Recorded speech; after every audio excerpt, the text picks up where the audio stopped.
Hey there, Internet. Disregard the fact that you can probably hear my neighbor running a chainsaw on and off during the course of this video, and welcome to today's episode of Life Unedited.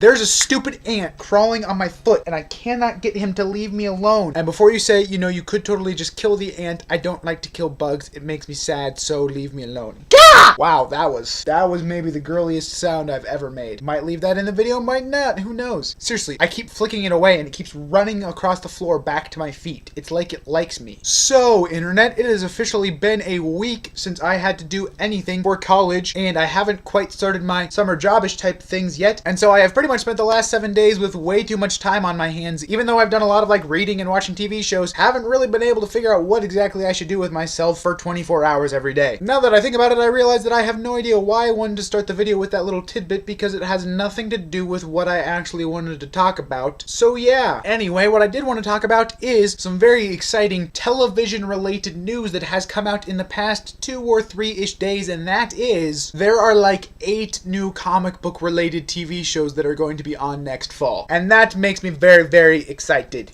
Yay. Because for those of you who know me, you know that I really like this whole Marvel, Avengers, and comic book thing that's been all over the big screen, that's movies, recently. And now they've started to breach into television with Arrow on the CW and Agents of S.H.I.E.L.D. on ABC. But it apparently turns out that those kinds of shows and movies and stuff are really, really, really popular. In case you didn't know that, which if you didn't know that, you've probably been living under a rock, and not in a good way, which I have no idea what a good way to live under a rock would be, but anyway, disregard that comment. But yeah, those kinds of shows are popular, like I just said, like you knew anyway, not covering that again. And so a lot of networks across the board have decided that that is something that they want to invest in. So recently announced, ABC has just picked up Agent Carter, which is a prequel series to S.H.I.E.L.D. and is a sequel to Captain America and tells the story of how S.H.I.E.L.D. was very first founded, which is going to be awesome. And CW picked up The Flash, which is kind of tied into Arrow and spun off of it this past season. And then NBC has a couple new shows coming out. One called Constantine, which is apparently some DC comic book. It's more like a graphic novel, heavier, darker stuff. I don't like those kinds of things. But one thing that has me very, very, very excited, I'm excited about all of them, but Fox has a new show coming out called Gotham, and as the title would suggest, it's going to be very, very much like Smallville, except it's all about Batman, or at least about the characters who will become Batman and all of the villains. And you see, Smallville has been, for the past 3 years, one of my favorite TV shows ever since I first discovered it and watched it. And I realized, objectively speaking, it's not that good, but something about exploring superhero characters before they become superheroes I think is really cool, because I've always liked the personalities and psychologies of these superheroes.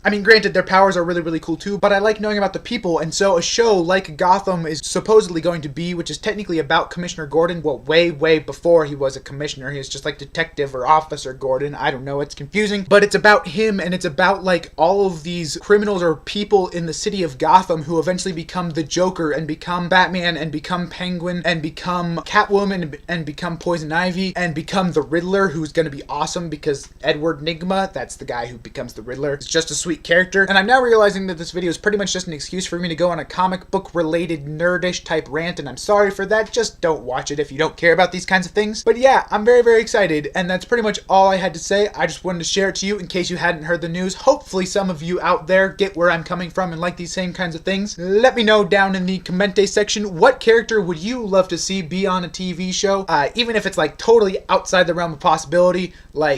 I can't think of one off the top of my head, because pretty much anything is inside the realm of possibility nowadays. But yeah, let me know, and until next week, hope you're having a fantabulous summer / end of your school year. Deuces.